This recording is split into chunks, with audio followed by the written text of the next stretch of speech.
Bueno, muy bien. Pregunta. ¿Es posible estar desilusionado con Dios? No me respondan, pero piénsenlo.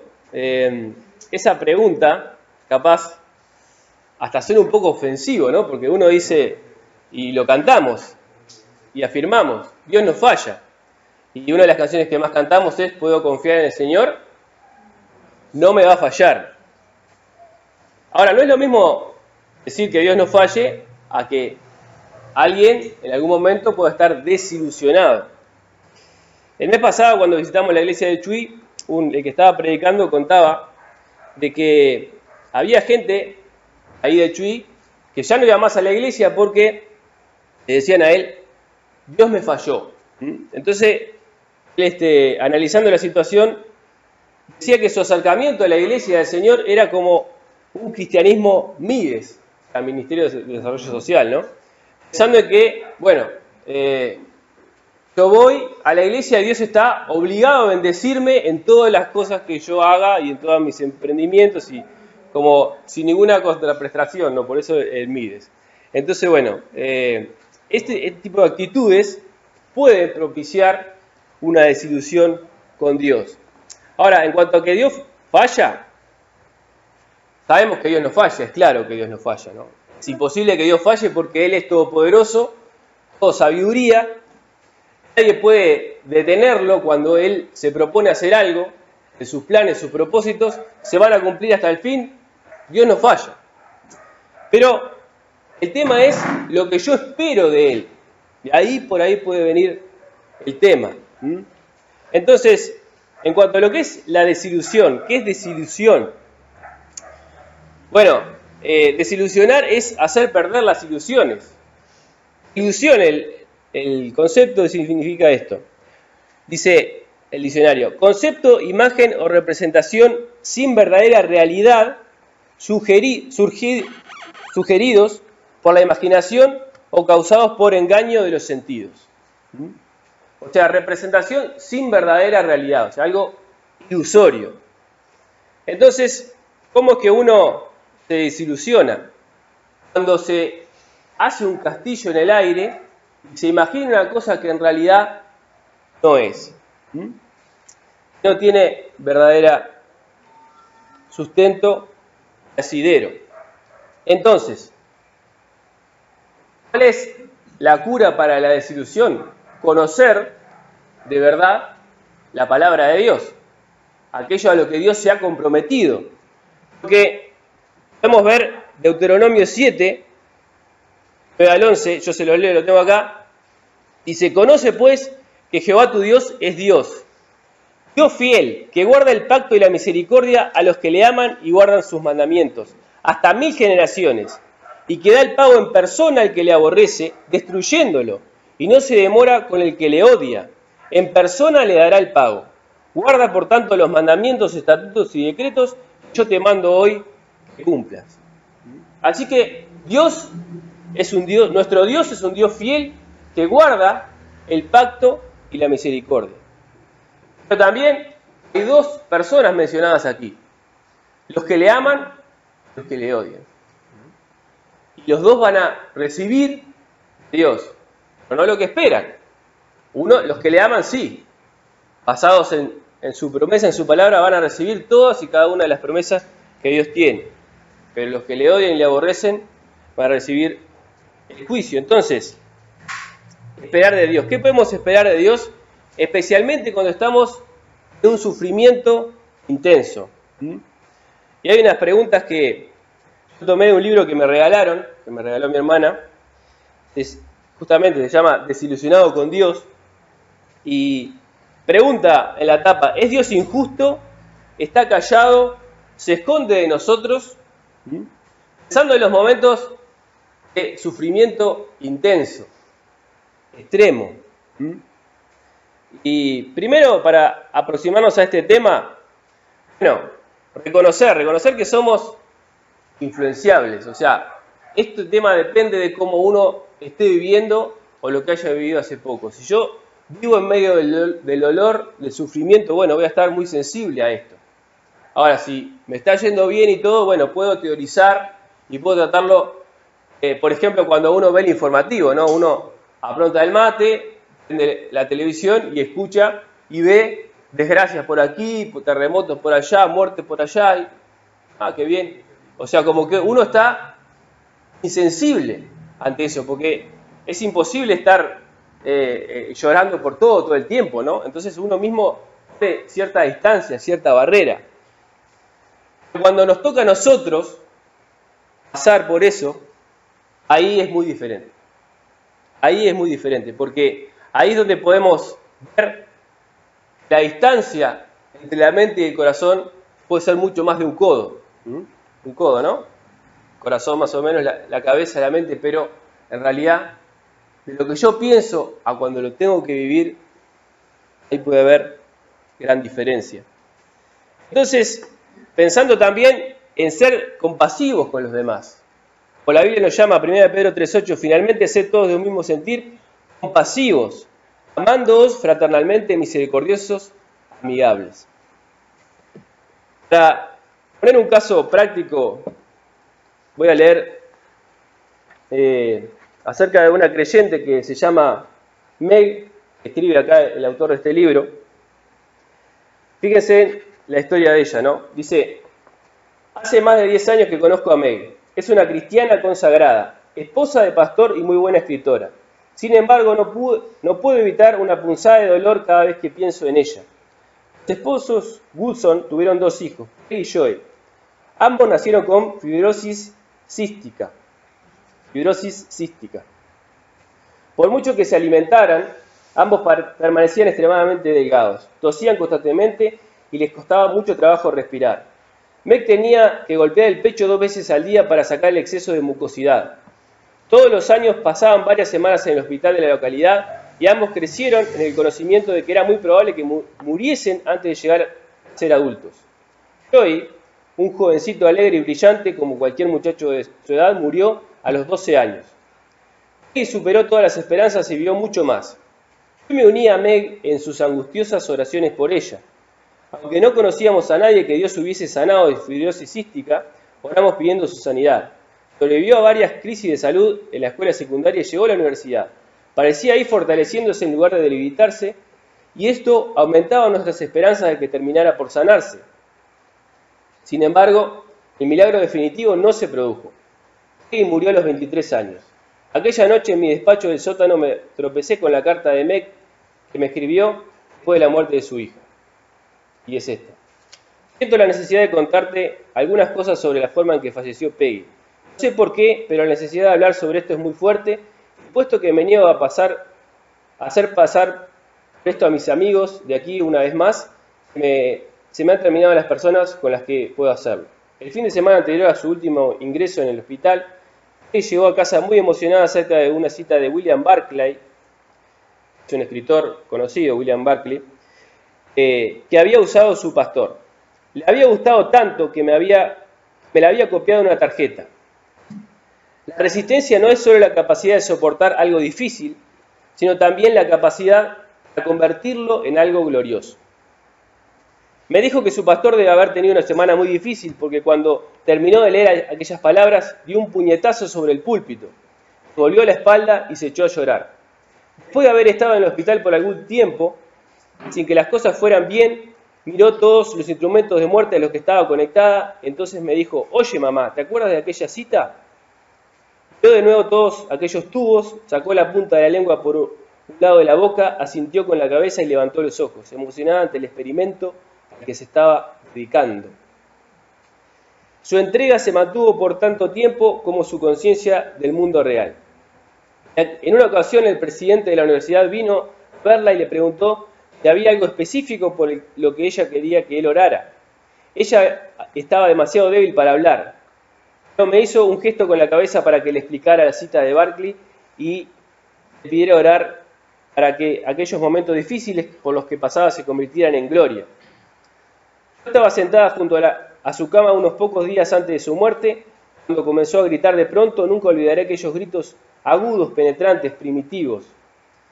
Las enfermeras acudieron corriendo a la habitación de todas partes y la rodearon de amor. Cálmate, Peggy, le decía una de ellas. Aquí está Jenny. Las enfermeras la acariciaron. Finalmente, con sus palabras y sus atenciones, la calmaron, aunque más tarde, cuando siguió gritando, no pudieron. Pocas veces he visto tanta compasión. Wendy, una enfermera que hizo una amistad muy especial con Peggy, me dijo que no hay una sola enfermera en aquel piso del hospital a la cual no haya al menos un paciente por el que sería capaz de dar un pulmón para salvarlo si pudiera. Así que con este fondo de unos seres humanos de camino a la destrucción y de unas enfermeras que solo pueden estar con ellos un tiempo, que no les es posible hacer nada más por ayudarlos, el Dios que habría podido ayudar a una joven consagrada a Él y dispuesta a morir para darle gloria, miró y decidió permanecer inactivo y dejar que su muerte fuera la más horrible de las muertes por fibrosis cística. Philip, te digo que no me ayuda nada a ponerme a hablar del bien que sale del dolor. Tampoco ayuda a hablar de un Dios que muchas veces deja que el proceso físico de la enfermedad siga su curso normal. Porque si es verdad que Él interviene algunas veces, entonces en todos los momentos de sufrimiento humano, Él toma la decisión de intervenir o no intervenir, y en el caso de Peggy su decisión fue dejar que la destrozara la fibrosis cística. Hay momentos en que mis únicas respuestas son la angustia y una ira tan violenta como nunca antes la había conocido, que ni siquiera se disipa, no se disipa ni siquiera cuando la expreso. Bueno, la carta sigue, pero por ahí vamos, ¿no? Entonces, ante una situación tan compleja como esta, ¿no? Ante un sentimiento tan pesado, tan cargado, vamos a buscar respuestas en la palabra de Dios. Y en Santiago 5, 10 y 11 dice así. No es la cita que vamos a leer, pueden ir yendo para el Antiguo Testamento, pero este pasaje dice: amados hermanos, tomen como ejemplo la paciencia durante el sufrimiento de los profetas que hablaron en el nombre del Señor. Honramos en gran manera a quienes resisten con firmeza el tiempo de dolor. Por ejemplo, han oído hablar de Job, un hombre de gran perseverancia. Pueden ver cómo al final el Señor fue bueno con él, porque el Señor está lleno de ternura y misericordia. Entonces vayamos al libro de Job. Al libro de Job. Vamos a ver el libro de Job. Obviamente que no lo vamos a ver todo, porque son 38 capítulos. Quédense tranquilos, ¿no? Si no, estamos hasta las 4 de la mañana. Pero los animo después a leer con tiempo y detenimiento el libro de Job. Algunas notas del libro de Job. Bueno, eruditos piensan de que fue el libro más antiguo escrito dentro de todo el canon bíblico, el primer libro que se escribió dentro del canon bíblico. Hay varias razones para pensar de que Job vivió en la época de los patriarcas, de Abraham, Isaac y Jacob, o sea que por allá por el año 1813 a.C., que es la fecha donde nació Abraham. ¿Por qué? Bueno, el periodo de su vida es de casi 200 años, y eso encaja con la edad de los patriarcas. Por ejemplo, Abraham vivió 175 años. La familia patriarcal era la unidad social de aquel entonces. Los caldeos que asesinaron a los siervos de Job eran nómades, no vivían todavía en ciudades. La riqueza de Job se medía en ganado en lugar de oro y plata, por lo tanto no había esa medida de oro y de plata. Job era el sacerdote de su familia y un silencio básico en cuanto al pacto de Abraham, Israel y el Éxodo, por lo tanto debe haber sido anterior. Hay una tradición que sugiere a Moisés como el autor del libro de Job, porque Job era de la tierra de Uz, y Uz está por Madián, que es al sur de Israel, por Edom, ¿no? Hay un versículo que relaciona a Uz con Edom, y Edom está al sur de Israel y en lo que es Jordania, Israel. Perdón. Voy a tomar un poco de agua, pues. Por eso es bueno tener el micrófono, ¿no? Pero bueno. Entonces, bueno, esos son la introducción al libro de Job. Para hacer una separación, una separación de las partes del libro, el capítulo 1, los primeros 5 versículos, podemos ver la presentación de Job y de su situación. Desde el versículo 6 del 1 al 2.10 vemos lo que fue, podríamos decir, una contienda celestial y las desgracias sufridas a Job. Desde el 2.11 hasta el 37.24, o sea, hasta todo el capítulo 37, las disertaciones entre Job y sus 3 amigos, con otro personaje más que se llama Eliú. Después del capítulo 38 hasta el 41, la intervención de Dios mismo. El capítulo 42, la conclusión y resultados. Pero vamos a ir viendo salpicados algunos versículos. Pero yo te propongo en esta mañana que nos pongamos a nivel de la piel de Job. Lo que él vio, lo que él sintió y cómo él encaró las situaciones.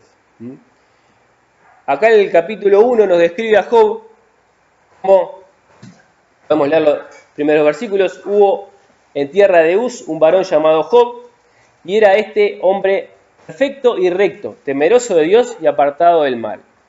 Y le nacieron 7 hijos y 3 hijas. Su hacienda era de 7.000 ovejas, 3.000 camellos, 500 yuntas de bueyes, 500 asnas y muchísimos criados. Y era aquel varón más grande que todos los orientales. Iban sus hijos y hacían banquetes en sus casas, cada uno en su día, y enviaban a llamar a sus 3 hermanas para que comiesen y viviesen con ellos.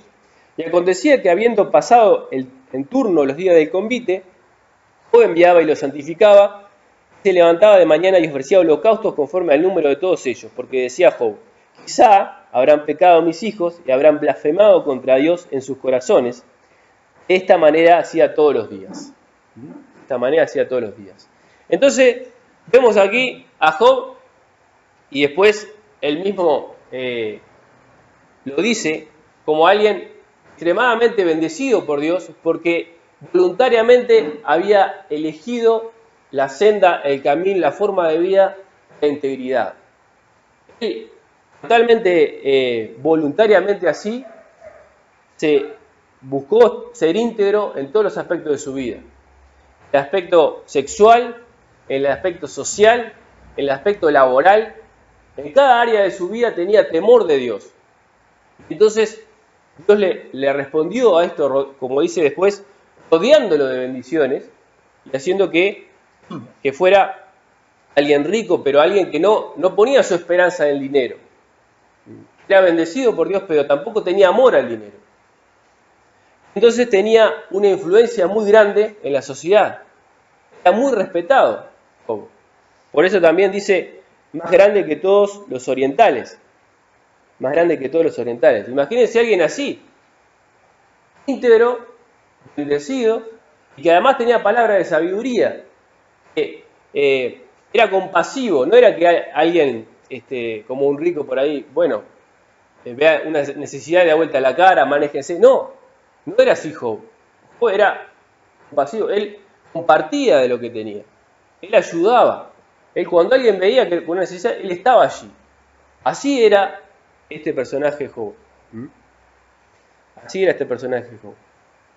Entonces, bueno, hay una explicación que sigue en el capítulo 1 de por qué, de lo que le pasó, pero vamos a dejarlo para el final, porque Job no tuvo esta explicación al principio, ¿no? ¿Qué es lo que Job vio y lo que él sintió? Bueno, en esta situación donde él era tan respetado y tan bendecido y todo, se encontró en un día que perdió todo. La hacienda que él tenía, toda la riqueza que él tenía, cayó en un día. Vinieron los ladrones y los saqueadores y se le llevaron todo. Se le llevaron los camellos que él tenía. Dice que los sabeos y los caldeos robaron todo. Además, el único testigo vino de los pastores que estaban pastoreando las ovejas. Dice que fuego de Dios cayó del cielo y se consumió todas las ovejas que él tenía. Imagínense, porque una cosa es el Dios que él confiaba y a que él servía, a que él adoraba, dice, fuego de Dios cayó. No tiene ese detalle, pero lo más duro y triste de todo es que al final vino a decirle que estaban en esa fiesta los hijos en una casa, se derrumbó la casa, murieron todos, los 10 hijos, los 7 hijos y las 3 hijas. Imaginémonos por un instante la tragedia que es sufrir la muerte de un hijo. Pero no fue ni uno ni dos, sino todos, y tenía 10.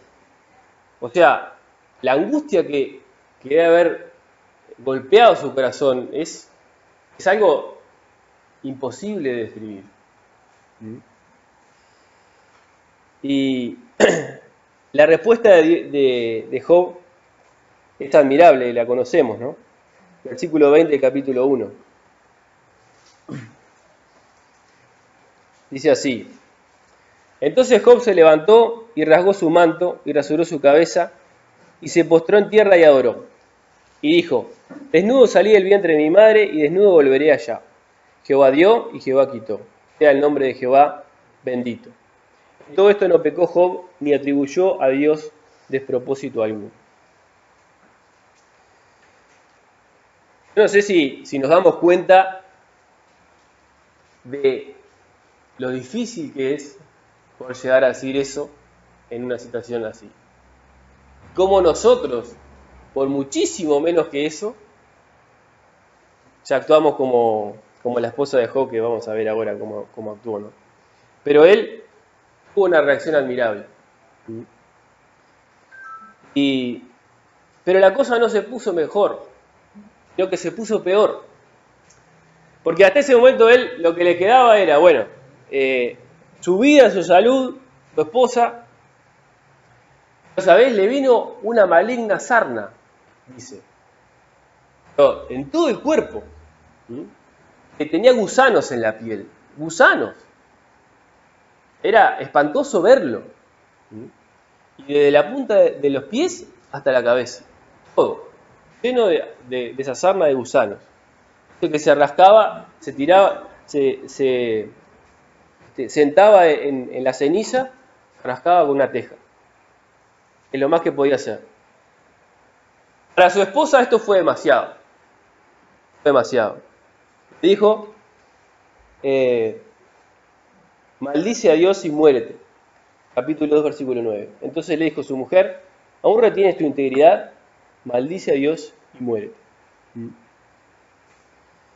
Luego vinieron los 3 amigos, 3 amigos de él, que bueno, habían escuchado todo lo que le había pasado, vinieron con el objetivo de consolarle, y versículo 12 dice, los cuales alzando, el capítulo 2, los cuales alzando los ojos desde lejos no lo conocieron, y lloraron a gritos, y cada uno de ellos rasgó su manto, y los 3 esparcieron polvo sobre sus cabezas hacia el cielo.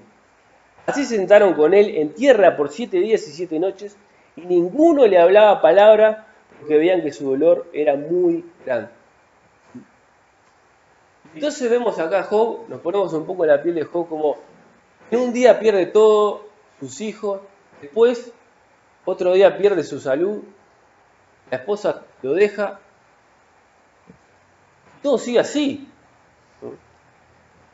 Es horrible, ¿no? Porque pienso, uno puede de repente capaz esforzarse y reaccionar bien una vez, pero cuando ves que la cosa sigue mal y sigue peor, es como demasiado. Y entonces, capítulo 3, Job se queja. Se queja amarga y desesperadamente. Job 3.1 dice, después de esto abrió Job su boca y maldijo su día. Y exclamó Job y dijo, perezca el día que yo nací y la noche que se dijo varón es concebido. Sea aquel día sombrío, no cuide de él Dios desde arriba, ni claridad sobre él resplandezca. ¿Tendría derecho Job a expresarse así, de esta manera? ¿Qué hubieras hecho tú en su lugar? Y los tres amigos de Job no pensaron que él tenía derecho, ¿sabes?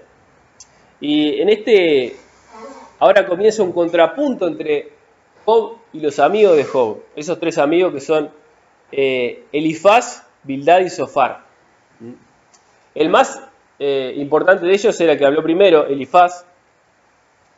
Y los tres pensaron de esta manera: si te pasó todo esto, algo habrás hecho. Algo habrás hecho que causó todo. Porque Dios es siempre justo y le da a cada uno lo que se merece, y por lo tanto te vino todo esto, entonces vos pecaste. Ya está. Sencillo. Y toda la vergüenza y el escarnio público que tenés ahora es por tu propio pecado, Job. Y empiezan unos ciclos de debate, donde habla uno y Job responde, habla otro y Job responde. Hay dos ciclos completos donde por turnos hablan estos tres amigos que mencionamos, en ese orden, y Job responde cada vez, hasta que al final el tercer ciclo no se completa. Job termina disertando 6 capítulos enteros, y después aparece otro personaje más que se llama Eliú, que era más joven, estaba allí, y también comenta, pero más o menos con respecto a lo mismo, ¿no? Diciendo, bueno, hablando en nombre de Dios, diciendo, Job, vos tenés que arrepentirte. Y vamos a ver algunas cosas de esos capítulos, ¿no? Que son la mayoría del libro. Bueno, como dijimos, Elifaz reprende a Job diciendo que ahora se desalentó cuando le tocaba sufrir. Dice que Dios es justo y que por algo le habrá venido esto. Job 4:3 dice así: He aquí tú enseñabas a muchos y fortalecías las manos débiles.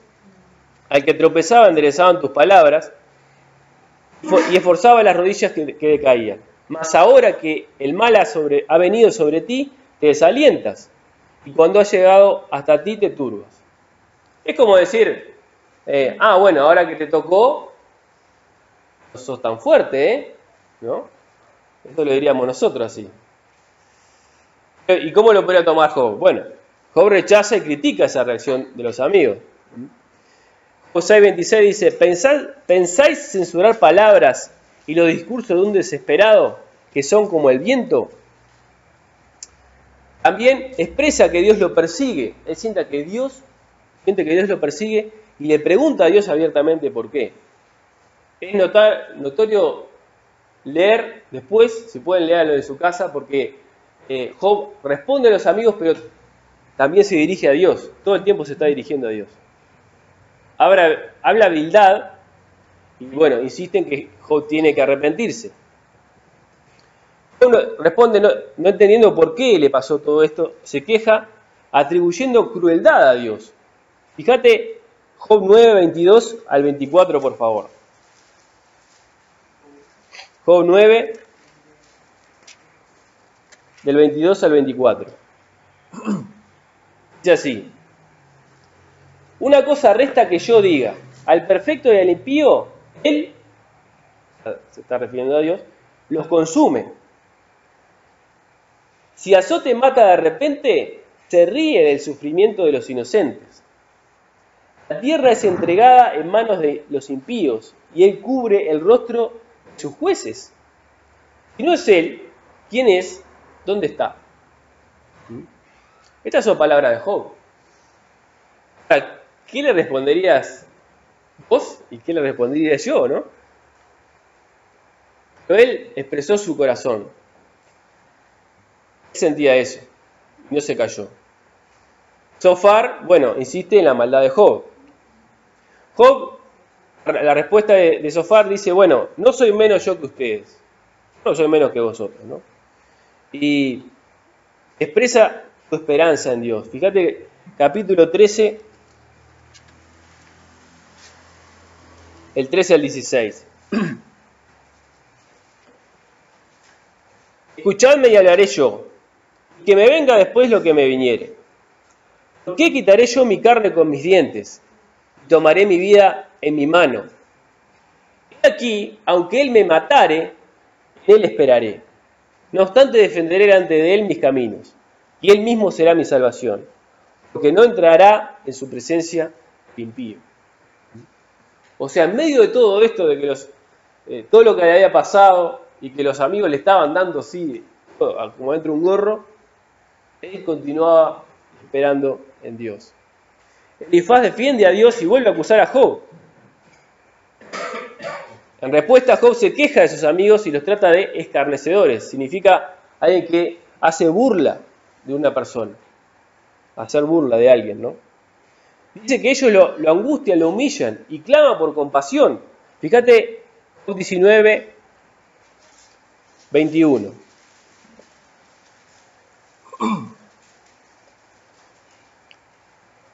Dice, oh vosotros mis amigos, tened compasión de mí, porque la mano de Dios me ha tocado. ¿Por qué me perseguís como Dios? Ni aun de mi carne os saciáis. ¿Quién diese ahora que mis palabras fuesen escritas? ¿Quién diese que se escribiesen en un libro? Que con cincel de hierro y con plomo fuesen esculpidas en piedra para siempre. Yo sé que mi Redentor vive, y al fin se levantará sobre el polvo. Y después de deshecha esta mi piel, en mi carne he de ver a Dios, al cual veré por mí mismo, y mis ojos lo verán y no otro, aunque mi corazón desfallece dentro de mí. Mas debierais decir, ¿por qué le perseguimos? Ya que la raíz del asunto se halla en mí. ¿Qué pasaje este? En primer lugar, clama por compasión. Amigos, tengan compasión de mí. Miren cómo estoy. Muchas veces nos falta compasión, ¿no? Tenemos que tener compasión para hablar y estar cerca del que sufre. Por algo dice, llorad con los que lloran, gozaos con los que se gozan, llorar con los que lloran. Pero también dice, yo sé que mi Redentor vive. O sea, ese Dios que él piensa, como dijo recién, que parece que se ríe de la injusticia, pero yo sigo confiando en él. En medio de todo esto, con toda mi carne llena de gusanos y todo esto podredumbre que tengo y todo lo que perdí y que no sé por qué me pasó, bueno, sigo confiando en él. ¿Cuál es la respuesta? Bueno, Sofar sigue discurso de los impíos. Ah, no, mirá que los impíos y vos sos un impío y todo así, le siguen y siguen dando. Job 21:4, la respuesta de él.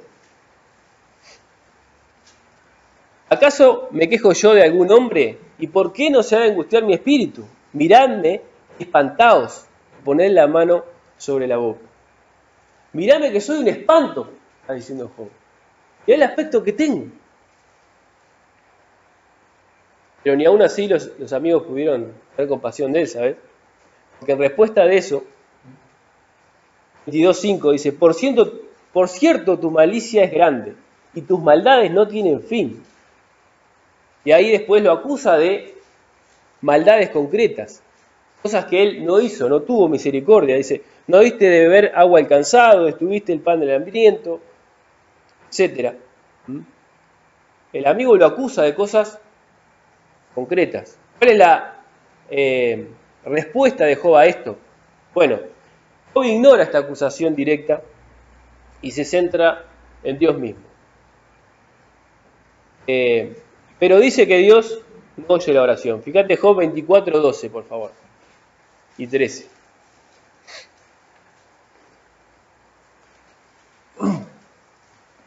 Desde la ciudad gimen los moribundos y claman las almas de los heridos de muerte. Pero Dios no atiende su oración. Pero Dios no atiende su oración. Ellos son los que, rebeldes a la luz, nunca conocieron sus caminos ni estuvieron en sus veredas. Ante esto, bueno, Bildad dice que el hombre no se puede justificar para con Dios. Pero esta intervención de Bildad es mucho más corta. Entonces como que se quedan sin argumentos, sin palabras. La contestación de Job es, bueno, son 6 capítulos, desde el 27 por allí, donde Job los deja callados. Él retiene y sigue afirmando con seguridad su integridad, y luego expresa su conocimiento y sabiduría en el capítulo 28. El capítulo 28 de Job es comparable a un capítulo de Proverbios. Después, miralo cuando tengas tiempo en casa, tranquilo, pero vas a ver que es muy comparable, habla de la sabiduría con los Proverbios. En el capítulo 29, Job muestra su felicidad anterior, ¿no? O sea, 29.1 dice, ¿quién me volviese como en los meses pasados, como en los días en que Dios me guardaba? Ve con nostalgia el tiempo anterior. Pero ahora es una vergüenza pública, dice en el 30, ¿no? En el capítulo 30, versículo 21, fíjate estas palabras. Te has vuelto cruel para mí. Te has vuelto cruel para mí. Con el poder de tu mano me persigues. Así era como se sentía Job en este momento. ¿Cómo era Dios para él? Te has vuelto cruel para mí. En resumen, hasta ahora, Job en 9 oportunidades, una reyerta verbal así con los amigos, él responde y al final los deja sin palabras. Pero después tiene que soportar a Eliú, ¿no? Por si fuera poco todo esto, viene el discurso de Eliú. Y Eliú es alguien que empieza a hablar, era más joven, del versículo 32, y había dejado que hablaran los veteranos, ¿no? Él dice, bueno, ahora te voy a hablar yo, y se justifica. Y bueno, después de todo eso que Job no respondió, que dijo Eliú, ¿sabés quién habla? Habla Dios mismo. Capítulo 38.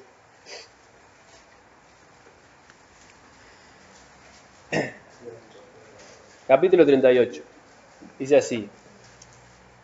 Entonces respondió Jehová a Job desde un torbellino y dijo, ¿quién es ese que oscurece el consejo con palabras sin sabiduría? Ahora ciñe como varón tus lomos, yo te preguntaré y tú me contestarás. ¿Dónde estabas tú cuando yo fundaba la tierra? Házmelo saber si tienes inteligencia. Dios mismo responde, interviene. Job podría ser irreprensible para los demás, pero no para Dios. ¿Por qué? Porque Job era un hombre pecador. Él mismo lo dice. El 13:26, ¿por qué escribes contra mí amarguras y me haces cargo de los pecados de mi juventud? Él reconoce que era un hombre pecador. Entonces, la pregunta es, ¿puede alguien exigirle algo a Dios? ¿Aún el mejor de nosotros? ¿Aún el que tenga mejor ética, mejor moral, el más respeto? El libro romano dice, como está escrito, no hay justo ni aún uno. No hay quien entienda, no hay quien busque a Dios. Romanos 3:10 y 11. El 3:23 dice, por cuanto todos pecaron y están destituidos de la gloria de Dios.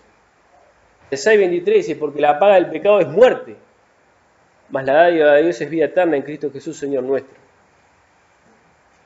Proverbios 30:12 dice, hay generación limpia en su propia opinión, si bien no se ha limpiado de su inmundicia. Isaías 64:6 dice, si bien todos nosotros somos como suciedad y todas nuestras justicias como trapo de inmundicia, caímos todos nosotros como la hoja y nuestras maldades nos llevaron como viento. O sea que aún lo mejor que podemos hacer no nos permite una posición de reclamarle algo a Dios. No nos permite eso. Miren que Job es un hombre muy respetado, como Dios mismo, como lo fue Noé y Daniel. En un momento, en un libro de los profetas, no tengo acá la cita, pero creo que es Ezequiel, dice que si Noé, Daniel y Job estuvieran en esa ciudad, bueno, solamente ellos tres librarían por su justicia su vida. Pero ni siquiera sus hijos se salvarían. El juicio estaba decretado sobre esa ciudad, era una manera de decir de que el juicio venía. Pero lo pone en esa categoría. Pero un pecador al fin. Nosotros queremos ver si hay una seguridad de bendición, de que me puede ir bien. O sea, porque Job había hecho todo bien. Está bien, era un pecador, sí, pero él había elegido ese camino de integridad que Dios quería. Y entonces, tenemos una seguridad. Yo quería saber, bueno, al final yo todo esto que hice y me viene todo esto, y entonces ¿para qué? ¿Tiene algún sentido todo esto? ¿Es lo mismo el injusto que el justo? Esas eran las cuestiones que Job tenía. Ahora, dentro de la respuesta de Dios a Job, vemos que Dios no responde eso. Él no le explica por qué. Ni siquiera le dice, bueno, porque claro, una parte que no leímos, después la vamos a ver, pero Satanás el que incitó a Dios contra Job, y fue Satanás el que causó todo el mal. Pero claro, no había disculpa de parte de Dios de decir, no, pero fue Satanás. No, porque ¿quién le había permitido? Dios. ¿No? ¿Quién está a cargo? Dios. Entonces, bueno, y eso es lo que a lo que a Job le importaba y lo que nos importa a nosotros, porque en definitiva nosotros lo conocemos a Él. Y Dios, fíjense, le habla de su creación. Versículo 4 le dice, ¿dónde estabas tú cuando yo fundaba la tierra? Házmelo saber si tienes inteligencia.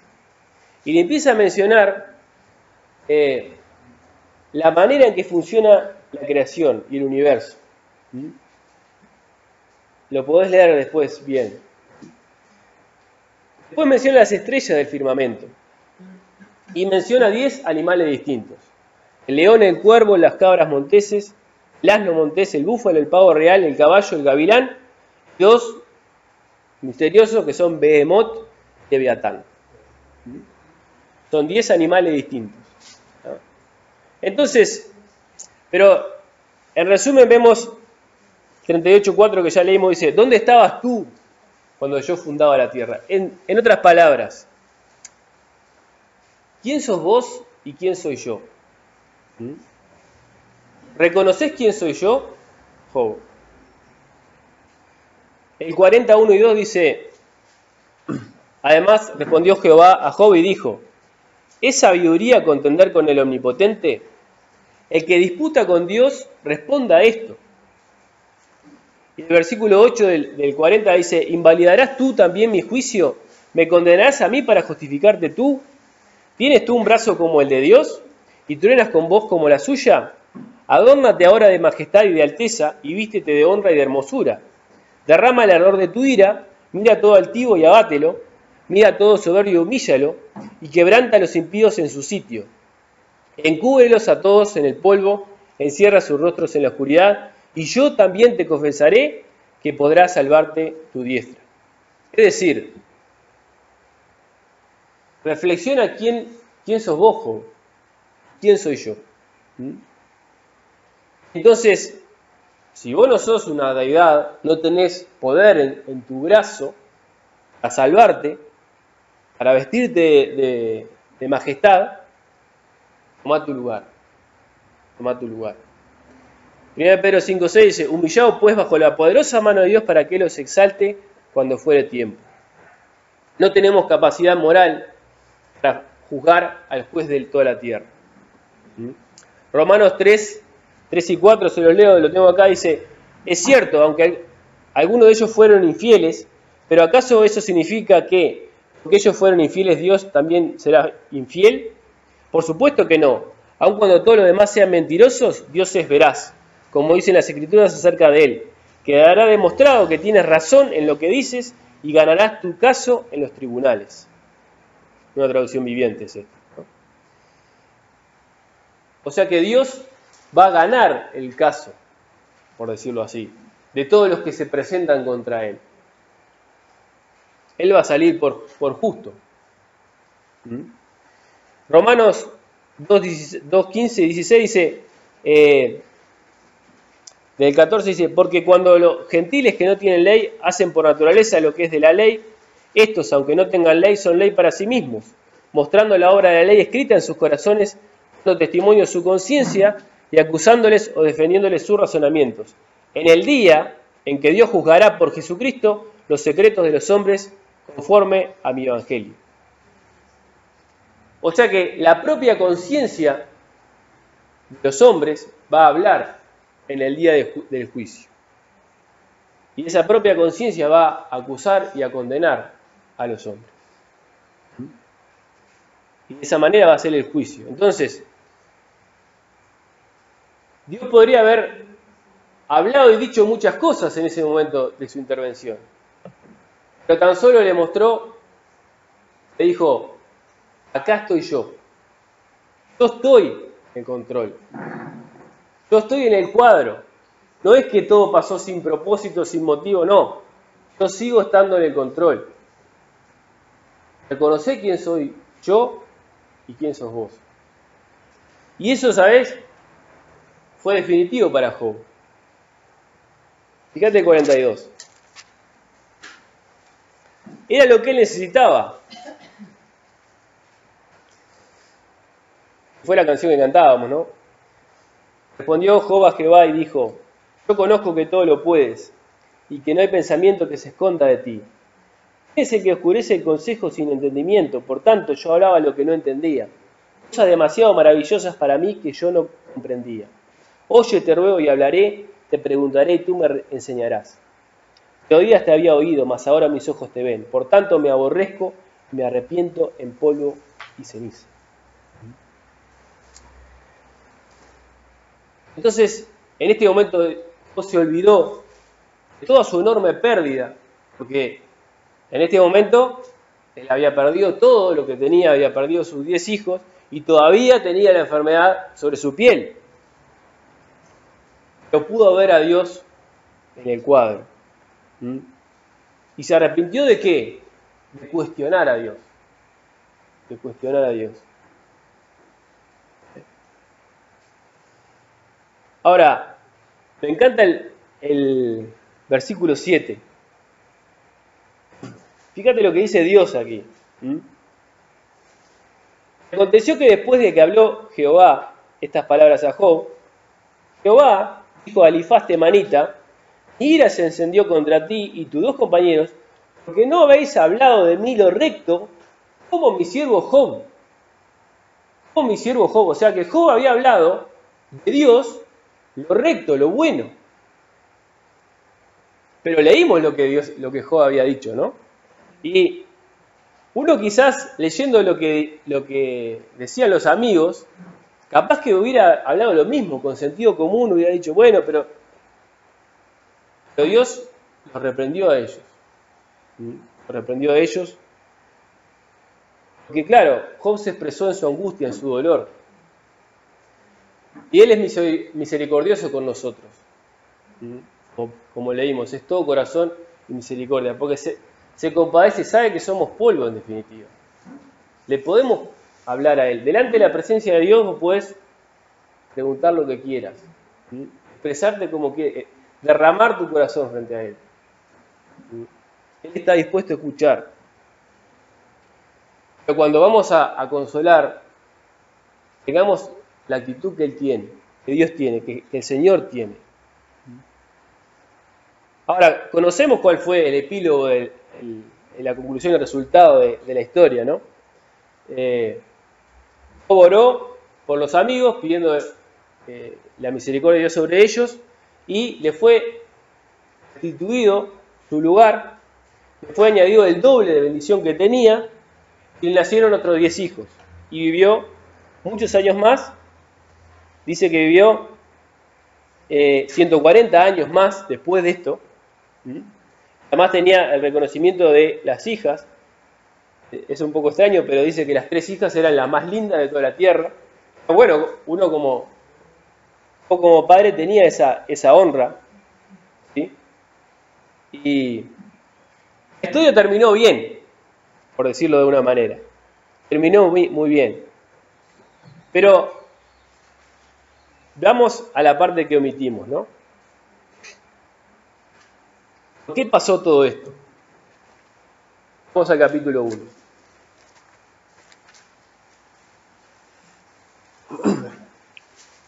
Y desde el 6 al 12 vemos que es el diablo, Satanás, el que es el acusador de Job. Versículo 8 dice: Jehová dijo a Satanás: ¿no has considerado a mi siervo Job? No hay otro como él en la tierra, varón perfecto y recto, temeroso de Dios y apartado del mal. Respondió Satanás a Jehová: ¿acaso teme Job a Dios de balde? ¿No le ha acercado alrededor a él, a su casa y a todo lo que tiene? Al trabajo de sus manos ha dado bendición, por tanto sus bienes han aumentado sobre la tierra. Pero extiende ahora tu mano, toca todo lo que tiene y verás si no te blasfema contra ti en tu misma presencia. Dijo Jehová a Satanás: he aquí todo lo que tiene está en tu mano, solamente no pongas tu mano sobre él. Ahí fue que empezó la desgracia para Job. Ahora, después también pasó lo mismo con su salud física. Entonces uno con la mente posmoderna, uno plantaría así la historia, cualquiera se pararía y decía: pero ¿con qué derecho, no? ¿Con qué derecho le permitió Dios a Satanás hacer pasar a Job por esto? Y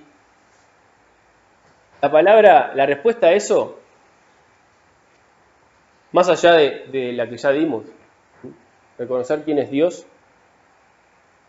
y quién somos nosotros, es silencio, ¿no? Jesús, Dios el Hijo, Jesucristo, soportó esa desilusión, por decirlo así, de alguna manera. Porque en la cruz exclamó: Dios mío, ¿por qué me has desamparado? Marcos 15:34 dice: y a la hora novena Jesús clamó a gran voz diciendo: Eloi, Eloi, lama sabactani, que traducido es: Dios mío, ¿por qué me has desamparado? Dios mismo soportó el silencio de Dios.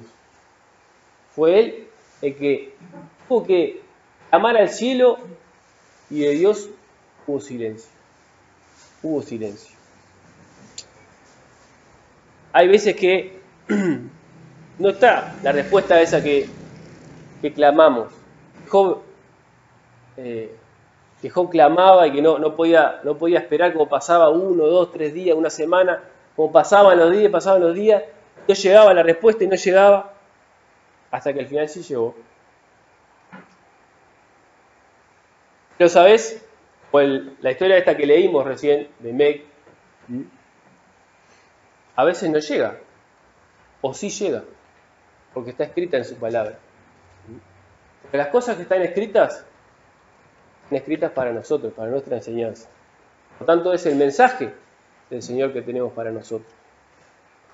Y por tanto, con la historia de Job, podemos también tomar para nosotros. ¿Qué podemos tomar para nosotros? Bueno, el final no va a ser, por más difícil que sea la situación que pueda estar pasando o que veas a alguien pasar, el final va a ser en gloria. El final va a ser en gloria. Porque por la gracia de Dios nos espera la gloria. No va a terminar todo en tragedia, no va a terminar todo en desgracia, no va a terminar todo en sufrimiento.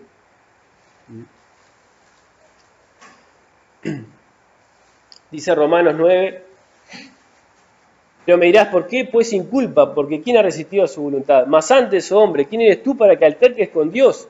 Dirá el vaso de barro al que lo formó: ¿por qué me has hecho así? ¿O no tiene potestad el alfarero sobre el barro para hacer de una misma masa un vaso para honra y otro para deshonra? Eso es Romanos 9:21. Oh profundidad de las riquezas de la sabiduría y de la ciencia de Dios, cuán insondables son sus juicios e inescrutables sus caminos. Como más altos son los cielos que la tierra, así mis caminos son más altos que vuestros caminos y mis pensamientos más que vuestros pensamientos. Y 1 Pedro 1:6 dice: en lo cual vosotros os alegráis, aunque ahora por un poco de tiempo, si es necesario, tengáis que ser afligidos en diversas pruebas, para que sometida a prueba vuestra fe, mucho más preciosa que el oro, el cual aunque perecedero se prueba con fuego, sea hallada en alabanza, gloria y honra cuando sea manifestado Jesucristo. Entonces, ¿eso es injusto? No, de ninguna manera. Toda la tragedia de la humanidad comenzó con aquella caída en el Edén. Cuando nuestro padre Adán eligió transgredir la única ley que tenía que guardar, Dios le había dicho, morirás. En ese morirás estaban incluidos los asesinatos, las guerras, los genocidios, la muerte, el hambre, la muerte de niños, enfermedades crueles, envejecimiento y muerte. Todo vino así. ¿Por qué? Porque Dios eligió darle al hombre el libre albedrío, la voluntad, la capacidad de elegir. Y Dios quiere que vos y yo elijamos voluntariamente a Él. Por eso no era, o sea, Dios no está con eso de forzar a nadie, ni obligar a nadie, ni tampoco darle regalitos ahí como para comprar su fidelidad y comprar su amor. Lo que Dios quiere es fe. El Señor Jesús dijo, cuando vuelva el Hijo del Hombre, ¿hallará fe en la tierra? ¿Hallará fe en la tierra? Y esa fe es la que vale. Esa fe es la que vale.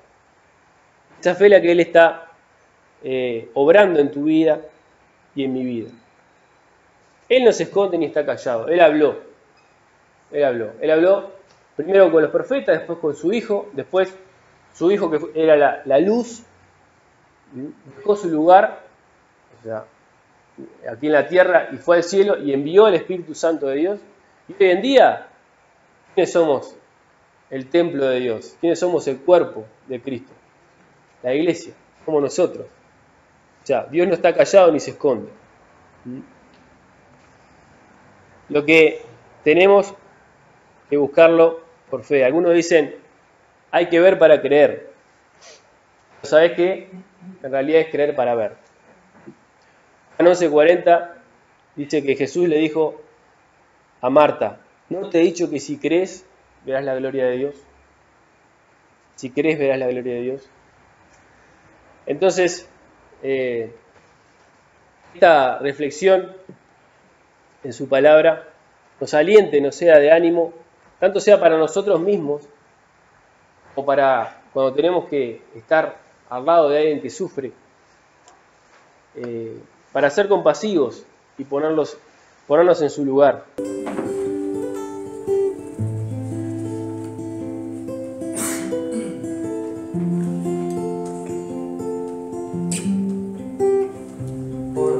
Son ordenados los pasos del hombre,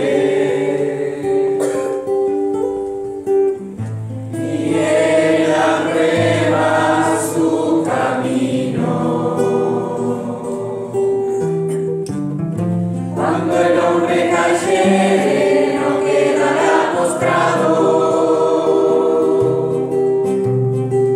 porque Jehová